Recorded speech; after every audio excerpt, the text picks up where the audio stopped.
All right. Let's go.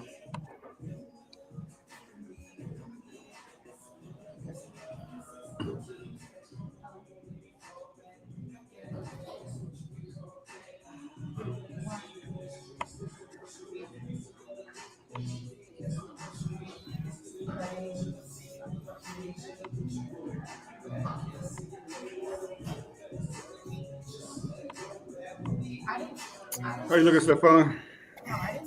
I'm doing good, my brother. How are you? Are you live?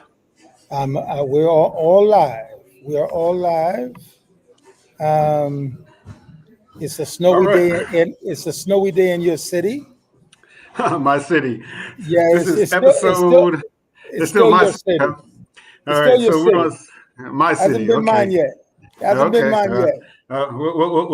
We'll see about that. It'll always be my city. So we're in season Yeah, two on this episode of Roots, Heart, and and soul, baby. it is a very rare treat to have us both in Atlanta at this time on Yes. a very windy, cold, and frigid 20 degrees and 2 inches of snow in not so hot Atlanta, as they will call it. I feel like I'm in New York, man. That's what it is. You brought the New York here to us. I brought the New York to Atlanta. Yeah. But we're Uh, glad to be here. yes. I have to say that this is going to be an exciting show because we have a young lady who's with her team has been a very big disruptor in the black and brown minority food space. Um, and we're going to have a chance to talk to her about what she's been doing. Uh, you know, I've been privileged to not only been working with her for a while, Hmm. but participate in Black Restaurant Week, which is one of the platforms that she's developed with That's her great. team. So we're gonna get to it. So, buddy, other than being in the cold, how you feeling? I'm feeling good. Like I said, New Year, day after, of course, MLK Day was yesterday. We had the inauguration yesterday as well. The irony and all this on both of those days is really thing. The food space world is going to be kind of upside down. Yes, With the it is. immigration policies and things like that. Well, That's he going to he happen. started Yeah. already because first thing he did is that he shut down the platform, the online platform for people to apply for asylum. Right. So that's the first executive order that he put together.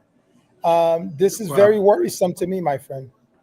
Well, it should be worrisome. I mean, when you think about from the food space standpoint, the ranchers, farmers, fishers, things like that, where our produce comes from, just in Yeah, that alone, you're going to see the prices go up, not down. They never go down because of less labor, I mean, they always and will and go what up. I've seen so far in the news is that a lot of the migrants are fleeing the state. Yeah. They are leaving and heading back to the border. Yeah.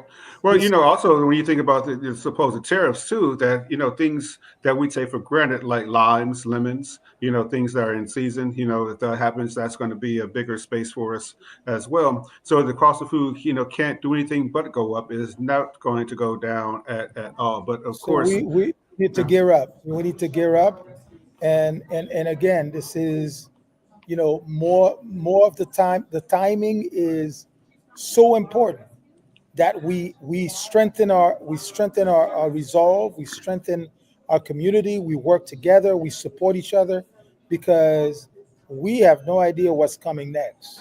Well, I mean, that's why it's so important to have, you know, people like our guest on because, I mean, if we never didn't work together before, we certainly have to work together now, in the climate that we're looking at moving forward. But, since it is a beautiful blustery day, I am having a little cocktail, of course, to keep my body warm. That's the Chicago way. The Chicago way is always have one, You yeah. wouldn't have it any other way, would you? We drink like we vote in Chicago. We vote now, we vote often. So so that's the way it goes. But let's go ahead and do your introduction, my friend.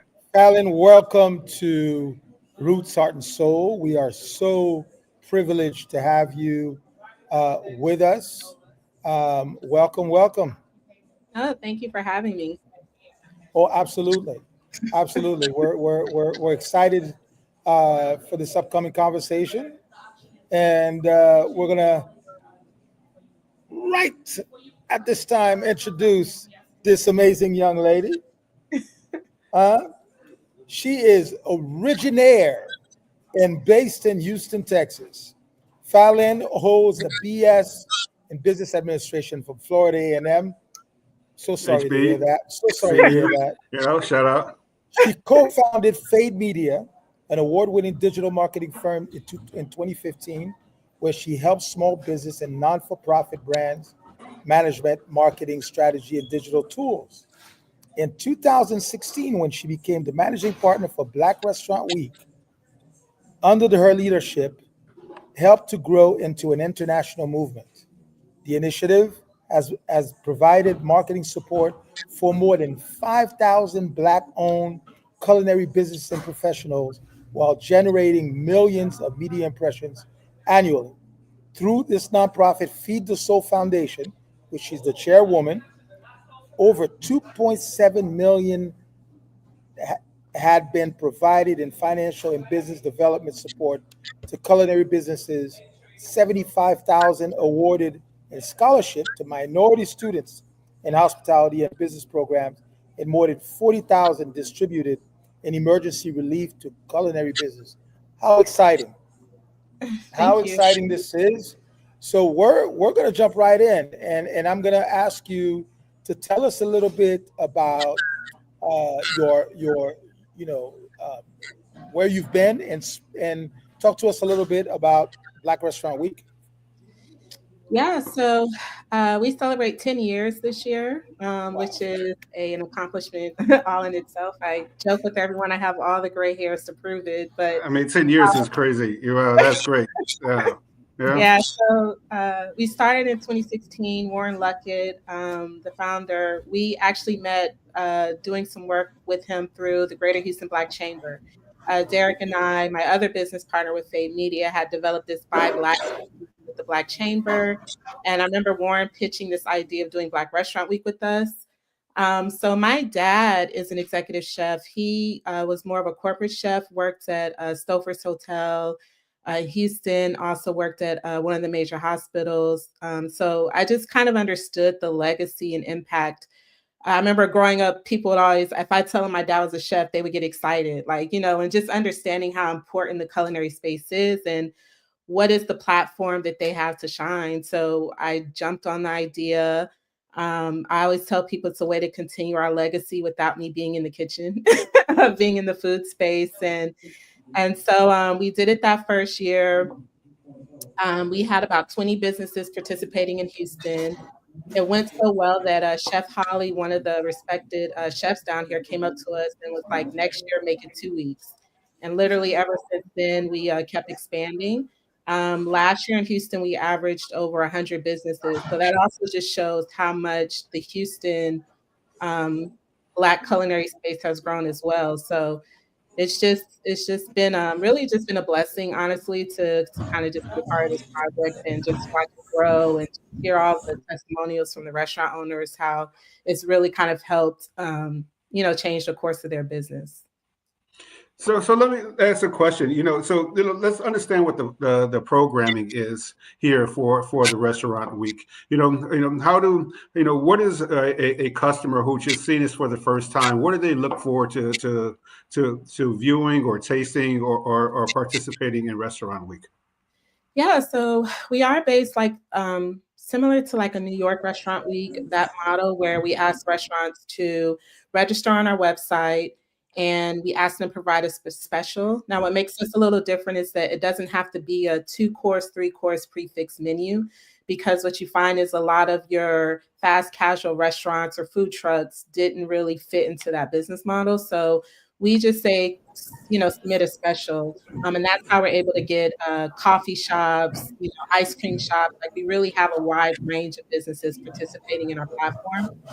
Um, so throughout the 10 days or 2 weeks, depending on which market we're doing, We basically have all these restaurants offering specials, and we're pretty much footing the bill for a lot of the marketing, really with the help of our corporate partners. So we're running ads, doing radio, engaging influencers. And the premise is really that most small culinary businesses don't have a marketing budget. Most of them can't afford a publicist. A lot of times through our platform, that's the first time that they'll ever like go on a TV station or interact with a radio station because they just don't have the resources to do that on their own. And so essentially it just creates this awareness of everything going on in the food space. And so that's what a typical campaign looks like. Some of the restaurants will host events. We'll promote that if they're hosting like live jazz night, things like that.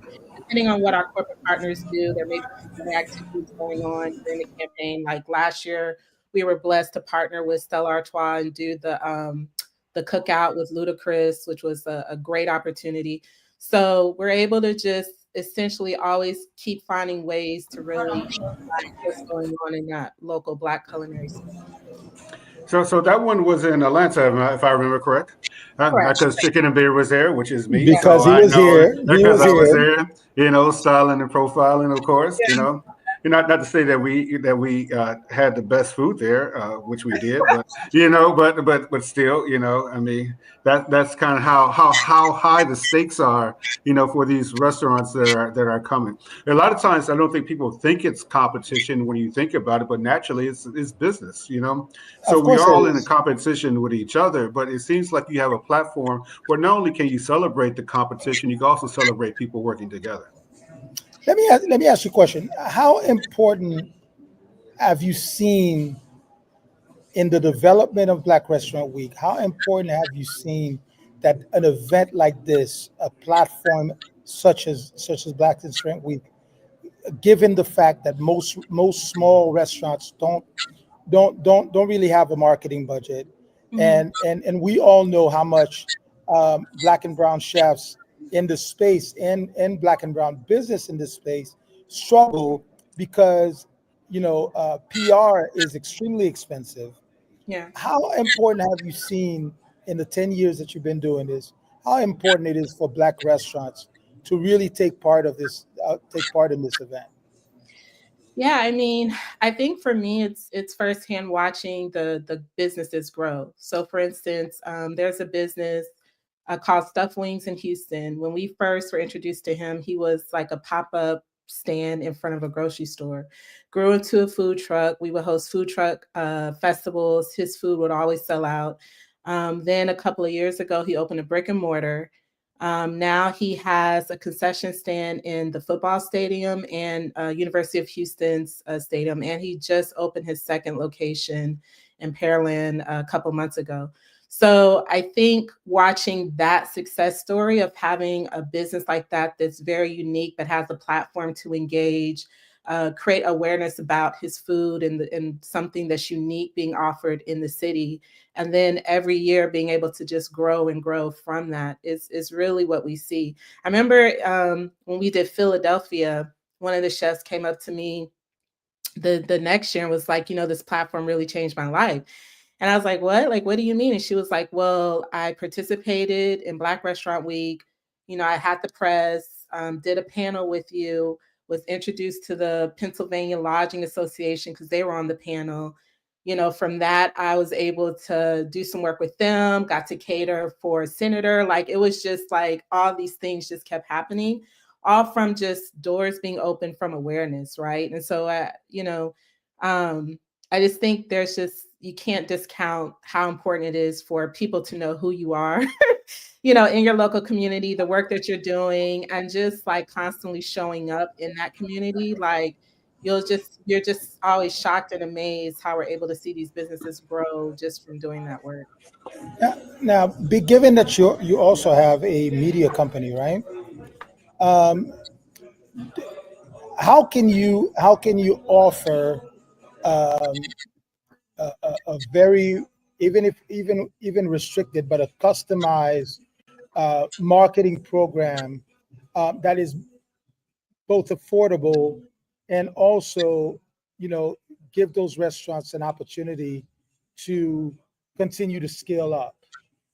Because I think that, people have no idea how much marketing plays a role. I mean, you can have a great product, but if your marketing is not on point, you're gonna hit a wall.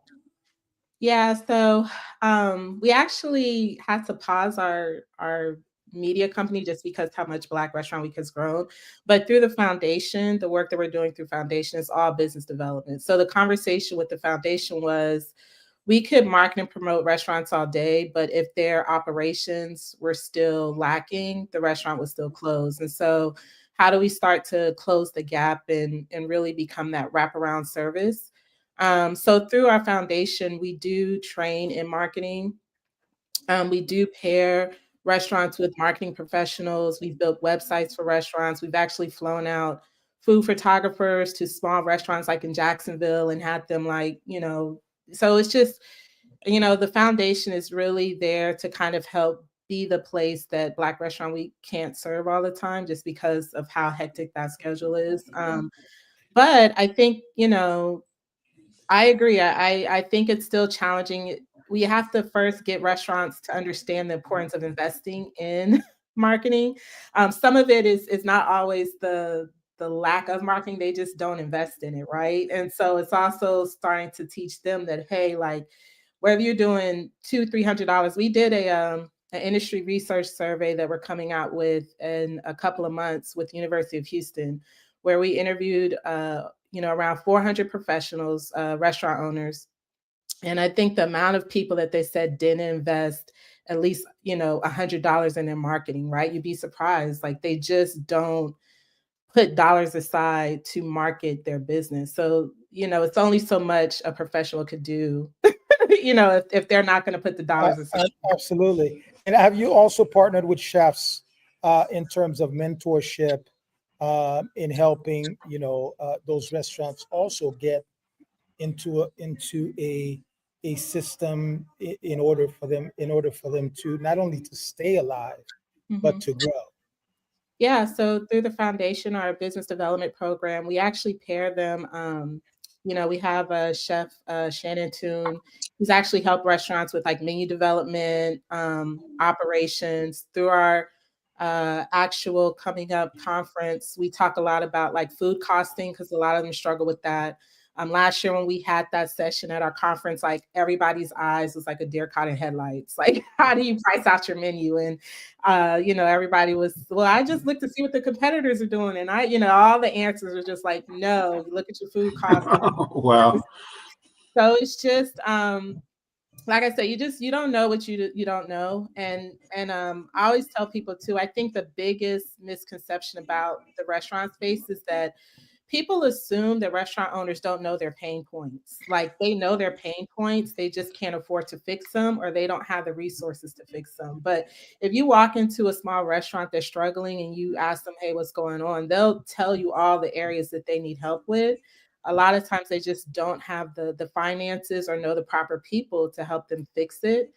And so that's also been the biggest eye opener. Like they're Right. genuinely just want help. And so that's kind of what we're doing with the foundation. I mean, it seems like a delicious way to change the narrative of restaurants, in particular Black and Brown restaurants. One thing you talked about is that the paid media, and now with the advent of social media, when you started 10 years ago, social media was in one set of genre. Now social media has many different platforms, from TikTok, to Facebook, which is a classic, fan base, which is by Isaac Hayes and things like that. We've seen all those things. Where do you all help these restaurants in that social media space, which I think is very, very important for all to look at? Yeah. So during our campaigns, we do run a lot of ads on we've invested like probably millions of dollars in Facebook ads or thousands of dollars in Facebook ads, but also engaging food influencers. I know that's kind of a catch-22 restaurateurs. Some of them like them, some of them don't. But Right. we have a really good network of good food influencers that will go around, and that'll also help with like showing viral videos and things of that nature. So I think it's just reposting, re-engaging, always calling out. We write articles on our website that will get foot traffic all year long as well. And so there are a lot of things that we do in the digital space just to kind of help that conversation. Even in the foundation, we have taught business owners how to run Facebook ads. It becomes a little, but like I said, I think what we've learned through the foundation is that sometimes we would come in at this level and realize they're at this level. Like there's, we would Right. come like, hey, we could bring all this technology, and we're like, okay, let's pull it back and start with like the basis of like what is digital marketing and things like that. So we're still learning to tailor our trainings even through the foundation, understand where they're really at and how do we, continue to grow them and get them to the next level. Now that you've extended to, now that Black Restaurant Week has extended to a multi-city platform, I mean, you're pretty much covering all of the United States. How many restaurants are now registered with Black Restaurant Week, and how do you see the continuation for the next 10 years on growing this platform and creating even more opportunities for black and brown businesses? Yeah, so this is a really weird year. It's 10, year 10, and D&I is just become a very big conversation. And It's so a it's gonna platform it's like ours, yeah, that sometimes sits in the multicultural marketing space. It is going to be interesting over the next couple of years. How are we going to adjust?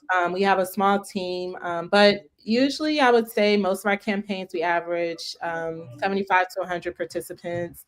And really, the beauty is most of the times that the restaurants are still in business, we pretty much have a 60% return rate, right?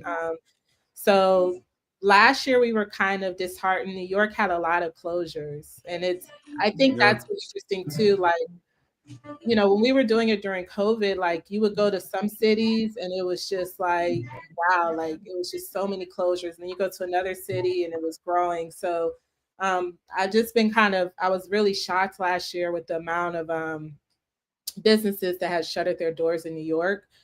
So, I think that just goes back to why the work we do is important. I mean, there's only so much we could do, but I definitely think that having the community pour dollars into local businesses is one way to help. And then just continue to train and try to get those businesses the resources they need is another way to continue to help them as well. I mean, we've seen a big trend across the country, especially in a place like New York, where real estate market has really dictated the opening and more so closures of restaurants. Moving forward. The landlords, are where money is due, I guess, to a lot of these people and stuff like that. Do you think that's a continuing trend that we'll see moving forward in your interaction with these restaurants? So actually for us, it's a lot of state by state, right? So California, they're dealing with, A you know, tragedy. yeah, they're dealing with like minimum wage issues, crime, like in the Bay Area. Like it's just every place has its own, I would say, things that hurt them. Whereas Houston, a place like Texas, like commercial real estate, it's land everywhere. So it's just easy to find a place to open up a restaurant, right? So I think sometimes it's just really where the regions are. I think when you find states that are really accessible for small businesses, you do see the growth of a platform like that. But in other places, we are starting to see the toll that it does take. So I agree with everything you guys mentioned about immigration. That's going to be a big issue. We know like 80% of the kitchen or 80% of the workers in the food and beverage space are like Latin, you know what I mean? So it's going to trickle down into a lot of different ways. So I think every time we think we get to a place in this project where we're like, I don't want to say we're not needed, but it's like, are we still important to have a platform like this? And then something, macro happens where you're like, oh, okay, I guess the work still needs to be done, right? I mean, this is such a volatile industry. And so yeah. Oh, you're on mute. Oh. You don't get discouraged. Yeah. That's the first thing, and understand that platforms like this are even more important today than 10 years ago, Mm. because we're going to see a lot of, you know, on the political side, um, things that are not helping the Black and Brown community in general. And it's important that we have not only platforms like this, but we strengthen those platforms. Mhm. And, you know, that's going to be the key. And I think the next 10 years, you're going to see how even more important this platform has become than it was 10 years ago when you first started. Now, I also see that you've expanded to Latin Restaurant Week, which is great. I'm hoping that, you know, my platform, Haitian Restaurant Week, will happily partner with Black Restaurant Week. Hey, I gotta put it out there, man. You don't put Oh it my out there, goodness. You know, uh, you don't get nothing. Yeah. there's no shame in plugging yourself, brother. Go There's ahead. no Well, shame actually, plugging we yourself. have Mhm. a Latin restaurant, not a Latin restaurant, a Haitian restaurant in New York, Rebel. They participate in both. They'll do Black That's Restaurant Week and Latin that's Restaurant Week because that's one of Haiti. my restaurants in New York. Okay, they're considered a Latin country, but yeah, no, Well, I mean, we would love to expand to the Caribbean as well. I think we would love to just see where that takes us. I think what we learned with Black Restaurant Week is that there's just so many stories to tell of what's going on in the food space. There's so many unique things happening. And you know, when I participated with you with our bartending competition, just the type of cocktails our bartenders were making, we were like, wow, like I just would have never imagined, right? The complexity in a glass. And so, yeah, I just think that's what makes this project fascinating. We're not all soul food. You know, we'll go to a city and there'll be an Italian restaurant, there'll be Mediterranean. Like, I think understanding that the Black culinary space is not monolithic, like it's so variety. And so that's also the beauty of the platform as well. I think the beauty of the platform as well is something that you just described is the diversity of it. And we know we started in Houston, and everything. So what is the landscape of Houston right now? What's going on there? And first of all, people need to understand the size of Houston because Houston is a very spread out, city. Is it number 3 in the country's population or 4 somewhere in that Yeah, standpoint? we're like number 4. We're tipping on Chicago's doors, knock knock. But Yeah, no, Houston. So Houston, it's always been like a culinary city. It's now priding itself as the culinary capital of the South. And it's really speaks to the diversity of food going down here. You know, it's like I think we're like the second most diverse city outside of New York, and you really see it in the culinary space. So, you know, I think we have everything from Vietnamese food to they just finally did the Michelin yeah. ratings in Texas. And I think Houston and Austin were going neck and neck for like the most stars. I think Austin still beat us, but it's okay. But it just shows how much the Houston food space is a foodie city, like through and through. So yeah, I love doing Black Restaurant Week in Houston just because of that. I mean, you'll get the barbecue, but you'll also get you know, West African flavors. You'll get the Creole flavors. You'll get the soul food, Southern things, and then all the interesting things in between. So it's definitely a unique food city. Chef Todd Richards, Coach Chef Stephan on Roots Heart Soul podcast on Heritage Radio Network. We have to give a special shout out to our good sister Zella Palmer, who has her show on Heritage Radio Network, Culture and Flavors. Zella is, of course, in New Orleans. New Orleans, as she says, Chicagoan, like myself at Dillard University, and we just want to give her a shout out for her being on Heritage Radio Network as well. Stephan, what you got for us?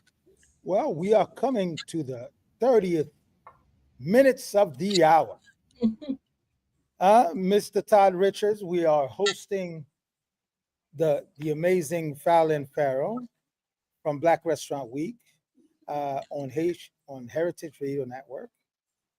Please make sure that you follow us in support of our podcast.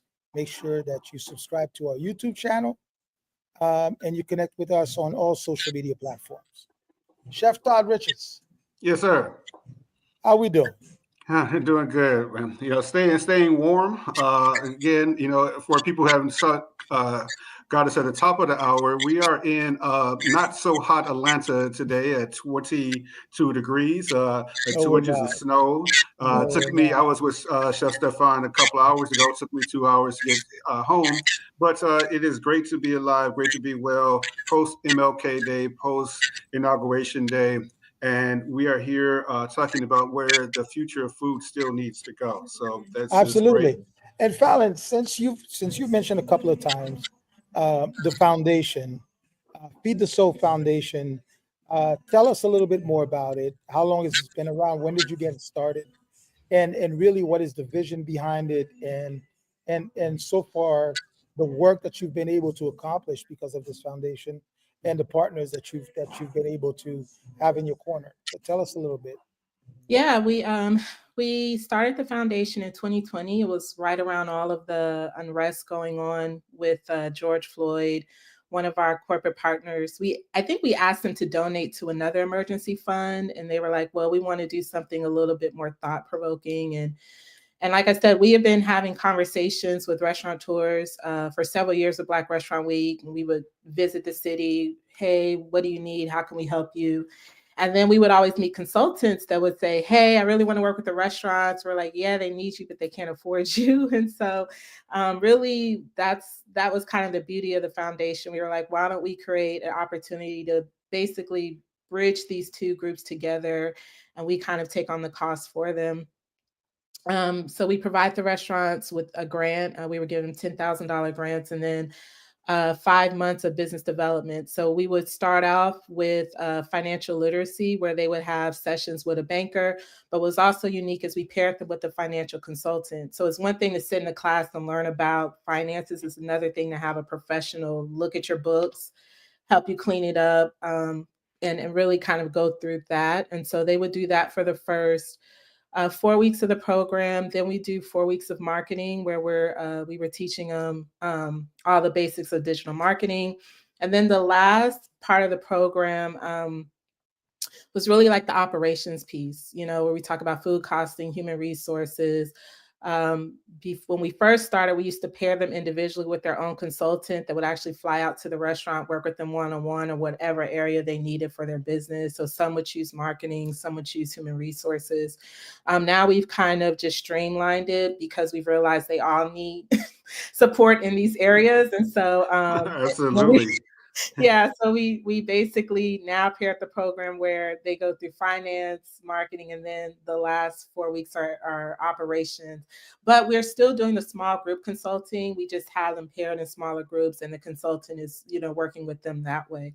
But yeah, it's a very powerful program. I have to shout out my program director, Karina. She literally, anytime a restaurant from the program is calling her, like we've helped restaurants navigate bankruptcy, like pairing them with a lawyer, or just like you said, real estate challenges, sometimes navigating that. So being able to always kind of go through our resources anytime they need help, so that they know that they're not alone. And that's really kind of where the conference comes into play. So the conference is pretty much our business development program in person. So it's like an intensive 3 days of training. So it's not a motivational conference. It's like bring your laptop, bring Right. your pen and paper. It's all like work based. We provide them with a 50-page workbook that's filled with like roadmaps and checklists and templates, and we're training them everything from building a business credit to food costing. Cisco is going to be doing menu development and talking about product innovations. And then we have other business consultants. The SBA will be doing a conversation about getting loans with them. But it's very much like, I was telling a chef one day that, like, I feel like when you talk about entrepreneurship, there's this phrase that goes around like Black businesses are over mentored and underfunded. And I was like, well, I Mm. think that's kind of a heavy statement, because we do need help. I think we need to get past the surface level conversation though, right? I think it's too many times in entrepreneurship, you're talking about all the fluff stuff. And it's like, no, let's talk about like real numbers, real data, real strategy. And that's really what we wanted the conference to be, like 3 days of like hardcore strategy where you could go back to your business and really start to implement things. Well, you're absolutely correct because without foundation, the rest of the fluff doesn't even matter anymore. Yeah. But I'm gonna do a little more plug in and let you know that you have two other chefs Yeah. right here Right. who are not only happy to support Yeah. what you're doing. We are in Atlanta. But we also have businesses in New York and in Florida, in Yeah. Miami, and South Florida. So we're happy to partner up with the foundation and Black Restaurant Week to see if we can not bring more support to local owned restaurants in our I mean, area. there's just simple things like, understanding, the power in ADP, or your payroll processing company, Yeah. knowing that you can do a non-match 401k, in some of these instances for your employees. I mean, that's power in itself. Not to say that they can afford to participate in it, but just having the opportunity to participate, I mean, can give people inspiration. $5 goes a long way. We think about how many weeks that you're working, you're putting this $5 away, and your money's working for you, and you're not necessarily working for it. So definitely appreciate what you're doing there. So outside of Houston, we're giving Houston enough love already today, and everything like that. I can't really let Houston get all the shine here. you know but so give us some, and you mentioned New York, but give us a kind of rundown of the cities in which are participating. I think you said earlier in our pre-show conversation that you're kicking off in the Pacific Northwest. Yeah. So during COVID time, we kind of restructured our calendar to be regional based. That way allowed us to really just help as many cities as we can. Also, it was a better way to kind of talk to sponsors who may not be interested in one city, but interested in another. We get to spread the love that way. So we start from the Pacific Northwest with Seattle and Portland. And then we go to the Southwest, which we highlight Dallas, Phoenix, which it's a lot of energy coming for Phoenix. I think that Black culinary community is growing. It seems like a lot more people are moving there. Yeah, So shout out to Digby Stratton, who's there over in Phoenix. Yeah. yeah, and so then we have Las Vegas as well in Denver with that Southwest. Then we come to Houston. Then we do the Carolinas, the Bay Area. Then we do the Northeast, which is like Philly, Pittsburgh, Boston. Then we go to New York, Toronto, DC, Baltimore, Atlanta, LA, the Midwest, which is like Chicago, Kansas City, Indianapolis. Then we do the Southeast, which is Tennessee, Arkansas, as well as Kentucky. Then we have the Gulf Coast, which is Alabama, Mississippi, Louisiana. And then we end in Florida. Man, like I would have to like walk to all these places because I would be eating. Well, I don't, you know. unfortunately, we don't get to travel. We only really travel when we're doing events or we have sponsors and Okay. stuff. Yeah, we would be broke trying to go to, and I would be like, yeah, I Mm. would be no good. But So, yeah, so far, I've not heard South Florida. I've not we heard. do Florida. We do the I've whole not state. heard Atlanta. We do She said Atlanta. Atlanta. She said Atlanta. Yeah, Of course, you got to do it. Hey, okay. come We on. do Florida as like a whole state. When we first did Florida, we were going to do Central Florida, but we opened it up to the whole state. Oh yeah, you have to. But I think Tampa, they have a great energy with everything going on with Seventh and Grove, and I know they've been expanding. They just opened up That's their own correct. That's correct. speakeasy. But I would say the Florida community is like really hungry for programming. So that's Oh, that's been absolutely. a state I've been like, I really want to find some local sponsors because I think there's opportunity to do a lot of cool things in Florida. And that community is just like asking for it. So yeah. Absolutely. Yeah. Absolutely. So yeah, Well, but I would say, along the travels, like, like we got a chance to visit Indianapolis, Kansas City. I love Oakland's food scene. I think it's like that becomes the thing where it's like there are places you would never think that you would ever go. Especially Oakland.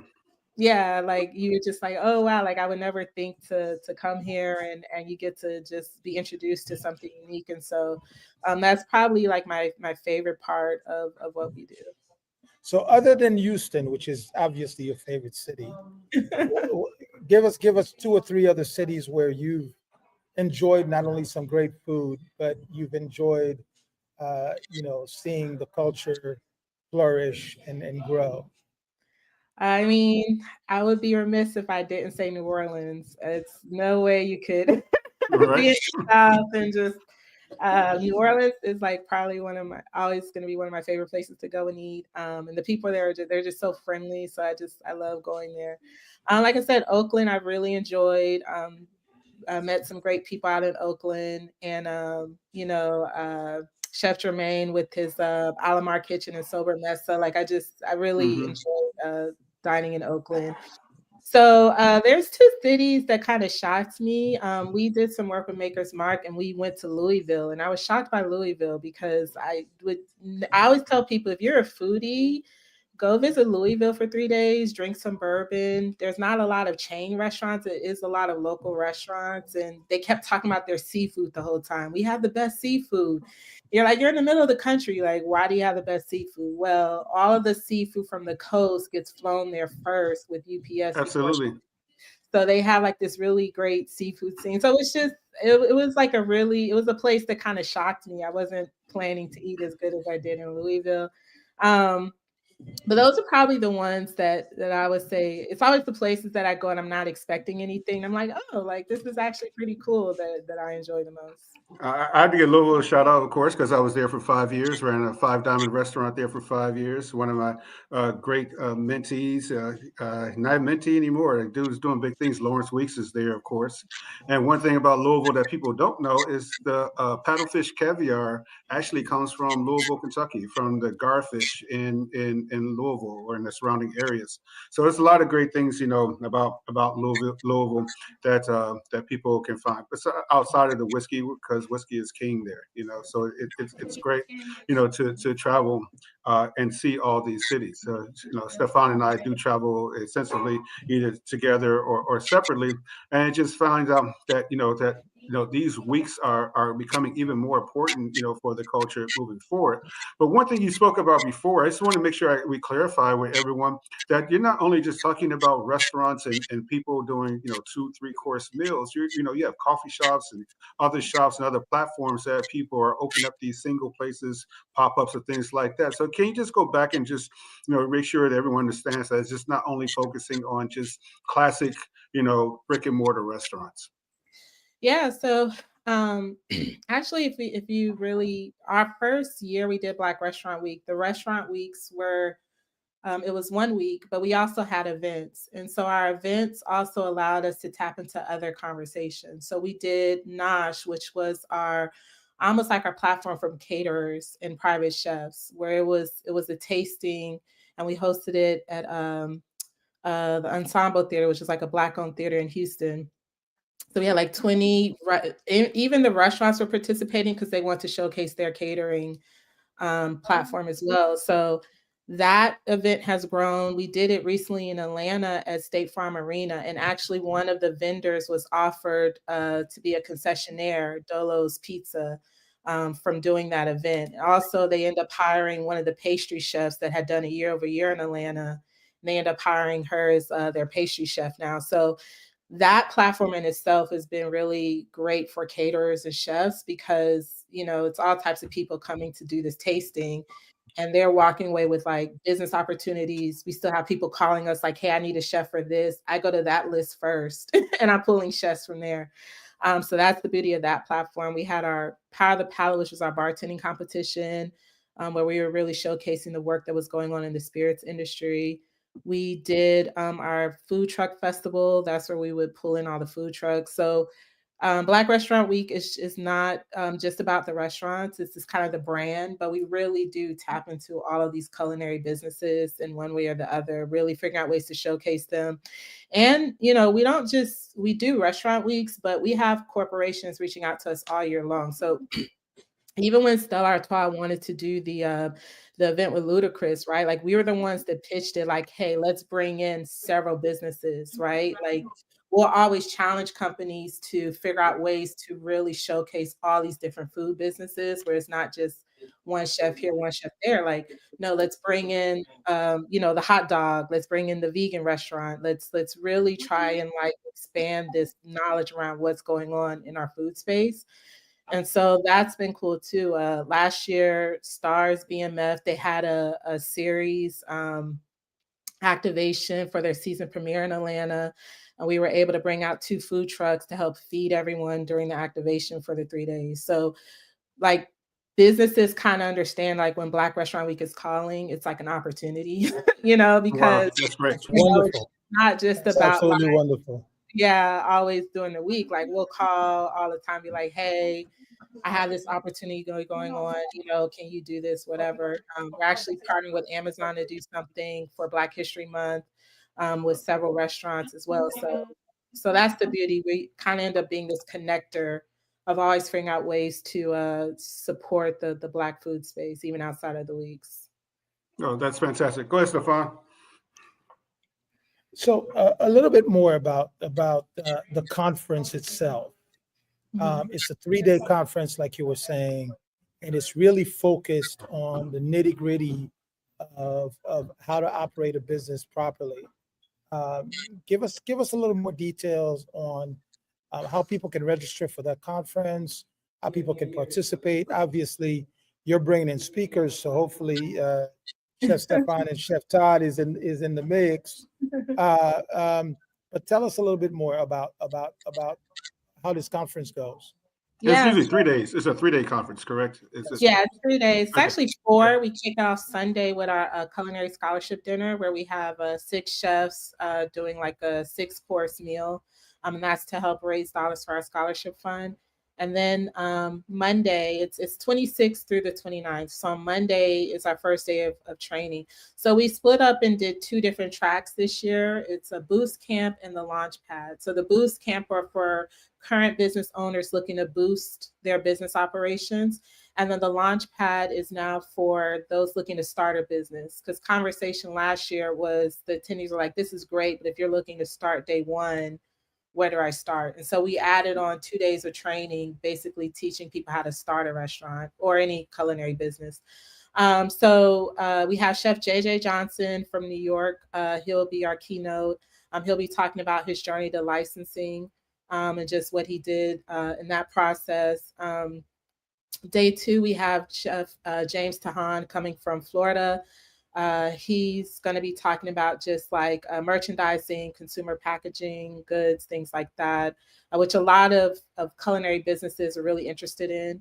And then we also have Goshe Hawkins coming from Atlanta. She'll be talking about like just the lessons she's learned. I like the fact that she didn't start off in the culinary space. She was a celebrity hairstylist, because a lot of the restaurant owners start off like that.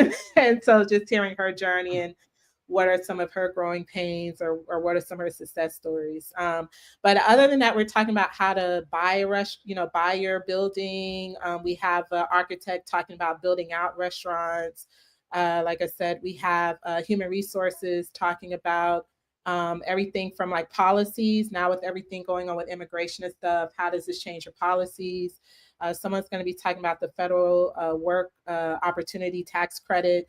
So it's all just B2B conversation. Every day we have a happy hour at one of the local Black or Latino restaurants, so the restaurant owners can network with each other.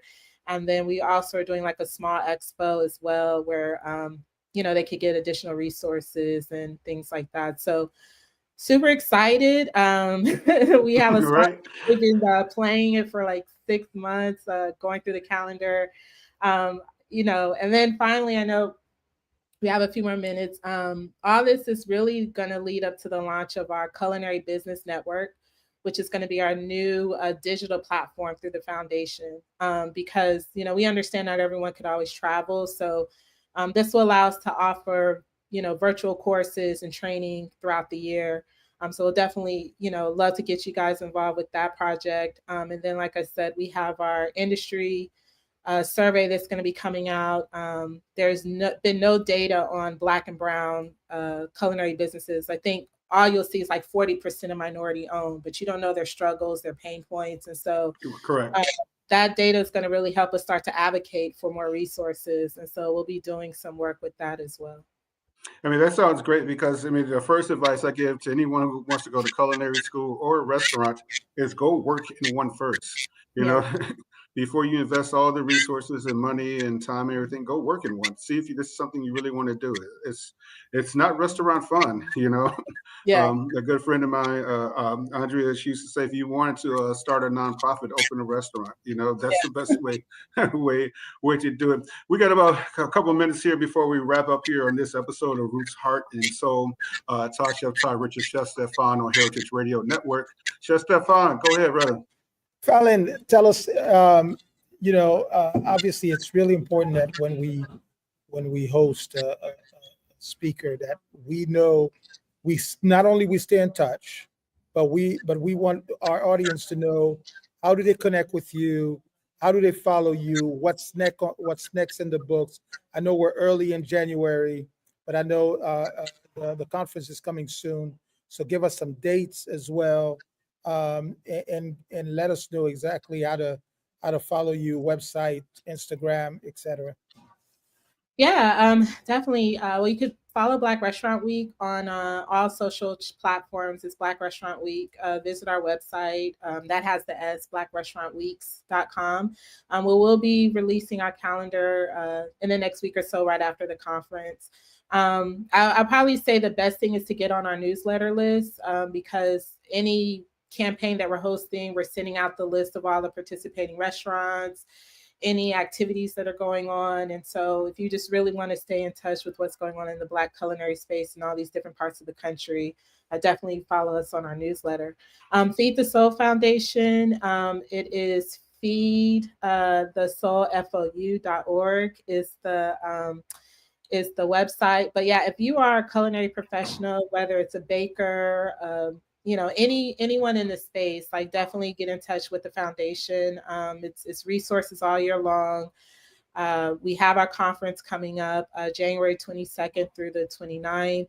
We have 15% off right now, discounted tickets through the support of some of our sponsors. So definitely would encourage everyone to follow us. And if you needing your support or things like that, definitely hit up the foundation.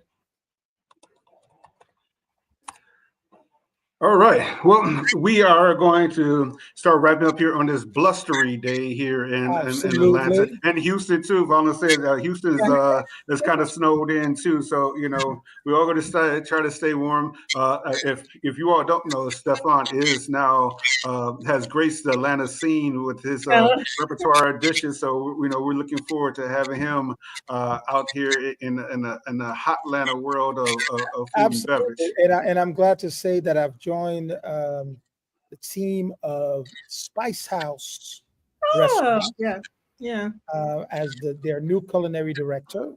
Okay. And we're going to be doing quite a bit with Spice House, and definitely all three of the Spice Houses will be participating in Black Restaurant Week, and hopefully do some events with you as well. So we're excited. They've been a long time participant of ours, so that's nice to hear. Wonderful. Yeah. Wonderful. Yes, and also, as I would say, that Stephan has now graced Atlanta. So now that he has all the young ladies out there who are looking for a very handsome gentleman, who is fresh into the community, you can follow Stephan here on Roots, Heart, Soul podcast, and he'd be more than willing to speak with you, because this gentleman here needs some companionship. My brother and my partner is trying to marry me. How hard to do in Atlanta. He doesn't want me to stay. He doesn't want me to stay single anymore. So he's trying to marry me, and I do appreciate when he does, give me a shout out in that sense. But Roots, Heart, and Soul podcast is really about the Black and brown food space, and we are so happy not only to be able to highlight, but to support and promote all of the, not only the disruptors, but all of the talents that we have in this community. We have so much talent, um, and we need platforms like yours to be able to give them a place where they can come out and they can shine, and they can grow their business as well. Fallon, we want to thank you for joining us here on Roots Heart and Soul podcast. Yeah. I know there is so much we should be talking about, and we're going to be following you, and not only hopefully partner up with you as well, but continue to support Black Restaurant Week as much as we can, and Feed the Soul Foundation, because I think the work that you guys are doing is absolutely amazing. Yeah, no, thank you for having me. It was great to talk to you guys today, and yeah, definitely will reach out and get you guys connected with Karina to get you involved with the foundation. So the conference is what date again? January 26th through the 29th in And you Houston, Rice University. and there is still opportunities for businesses and professionals to sign up Correct. and be part of the event, correct? Correct. Yes. Visit our website and get your tickets. And yes. Absolutely. So We'll actually have a link provided in our social media as well for it. absolutely. Thank you. And Thank you. feel free to tag Roots Heart Soul podcast on any of your posts. We'll be happy to repost them on stories and highlights, because such an important work is being done, and we really need to make sure that all of us come together to strengthen the platforms and the activities that are being done in the Black and brown space. Yeah, and I appreciate that. All right, Stephan, take us on out of here, my friend. Well, ladies and gentlemen, this is episode 19 of Roots, Heart, and Soul, season 2. We are so excited.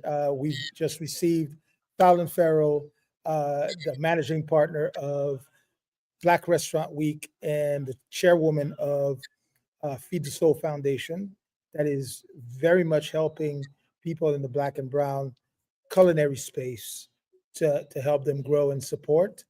Um, Please make sure you continue to support us by following us on Roots Heart and Soul podcast on Instagram.